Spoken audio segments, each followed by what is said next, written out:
Hello, this is the Tradesight U.S. Stocks and Futures Market Preview for Wednesday, the 14th of October, 2015. Hope you're having a good trading week.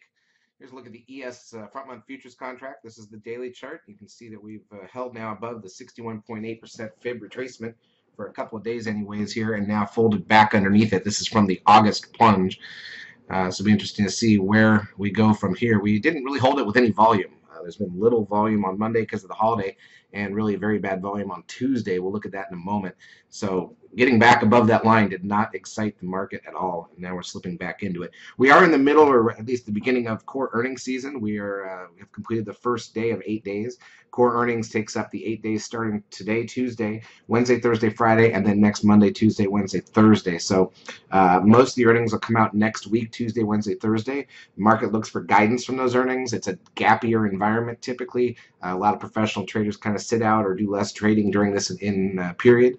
It's a lot harder to make money as the stocks are focused, or the market's focused on the stocks that are reporting after the bell today or before the bell tomorrow each day. So it's a little bit different, and for those who are new to trading, we highly recommend you kind of observe a little differently.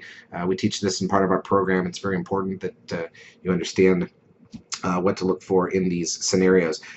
Here's a look at, again, the S&P cash index now. Lost 13.77 today, coming back down a bit. NDX, NASDAQ 100 lost 29.62. You can see this is just stuck under that wall, the low from May, June, July that it broke in August. That's the resistance point we're batting against here. The SOX index basically down 8 points, couldn't get anywhere. Biotech's down 101. Now this does not look good, I keep telling you.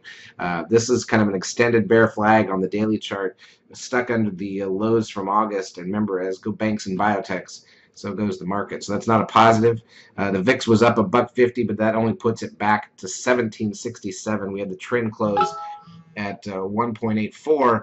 Remember, we've been watching carefully to see where we would get a close on the 10-day moving average of the trend, and yesterday's moving average got down to 0.83.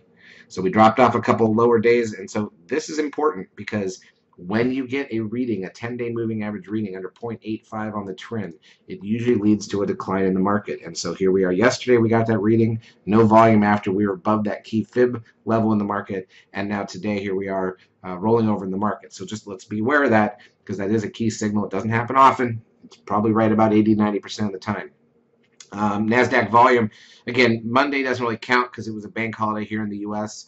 We don't understand why they don't just close the markets on those days. So we only got 1.2. You can see at the dot down there, 1.2 billion shares on the NASDAQ. That was the lightest open day of the year for the markets. But Tuesday was not much better, 1.4.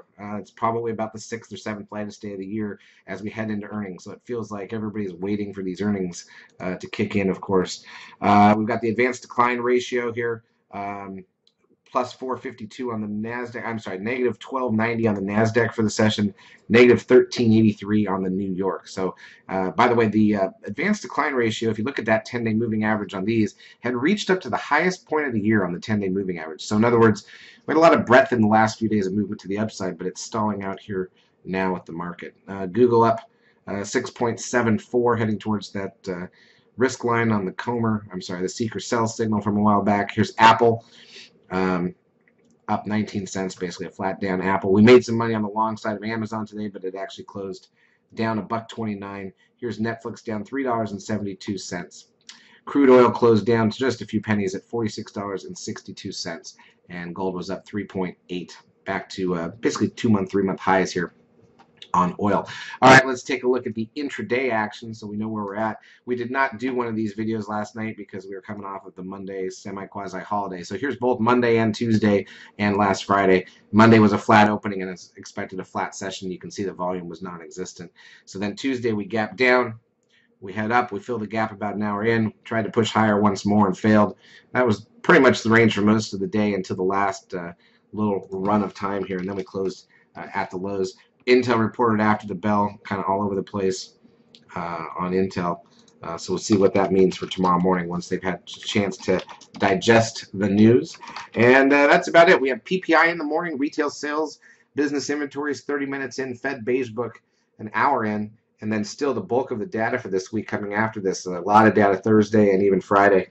Keep in mind, this is the third Friday of October. This way makes this week options unraveling and options expiration. Typically, we see the unraveling move on Wednesday, sometimes on Thursday. So we'll be looking for that. That's after the first hour's play on Wednesday tomorrow. And then if we don't get it Wednesday, we'll look Thursday. Friday will usually be dead due to options expiration, and I wouldn't expect this one to be any different. This is typically the week. This is interesting. I'm putting the ES back up here. I'm doing it with the fib lines again real quick. This is interesting because this week right here, this week and next week, is typically where the market bottoms this time of year. So it'll be interesting to see that since we moved up already the last 2 weeks and we've bounced about 100 and some points on the ES, the S&P, did we start the bottom early, or do we still have some downside left? And this year's kind of not the usual.